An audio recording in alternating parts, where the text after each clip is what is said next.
Welcome to শিক্ষা সংস্থান। যারা বিটেক করেছেন কম্পিউটার সায়েন্সে বা ইঞ্জিনিয়ারিং করেছেন আইটি, ইলেকট্রনিক্স, ইলেকট্রিক্যাল বা ইকোনমিক্সে বা ডাটা সায়েন্সে, তো তাদের জন্য স্টেট ব্যাংক অফ ইন্ডিয়া বা এমএসসি করেছেন, এমসিএ করেছেন, এমটেক করেছেন বা এমবিএও করেছেন, তাদের জন্য স্টেট ব্যাংক অফ ইন্ডিয়া একটি বড় সুখবর নিয়ে এসেছে। State bank of India 13 April 2026 তাদের ওয়েবসাইটে যে নোটিফিকেশন আপলোড করেছে সেখানে বলছে যে engagement of specialist card officer on contract basis, মূলত কাদের জন্য না lead business analyst.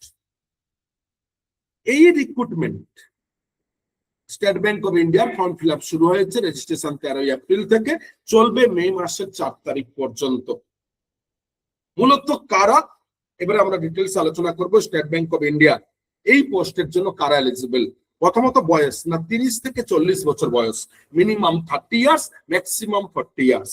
Educational qualification না যে ডিগ্রি থাকতেই হবে, বলছে বি অথবা বিটেক ইন কম্পিউটার সায়েন্স অথবা সফটওয়্যার ইঞ্জিনিয়ারিং, আইটি, যদি বিটেক কারো থাকে BTech electronics, electrical, electronics, data science, কিংবা এমসিএ অথবা এমটেক অথবা এমএসসি ইন কম্পিউটার সায়েন্স অথবা MBA, system, finance, operation, marketing, যে কোনো ক্ষেত্রে যদি কারোর এই ডিগ্রি গুলো থাকে এবং minimum 8 years of post qualification work experience in IT domain with minimum 5 years experience as business analyst, lead business analyst, যদি এই ক্রাইটেরিয়া কারোর থাকে তাহলে তারা একাডেমিক কোয়ালিফিকেশন এবং এক্সপিরিয়েন্স, তাহলে তারা স্টেট ব্যাংক অফ ইন্ডিয়া এই পোস্টের জন্য এলিজিবল।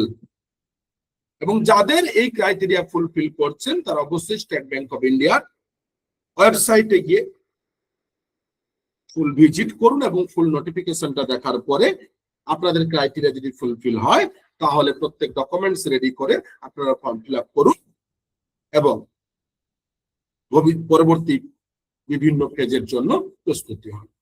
ধন্যবাদ।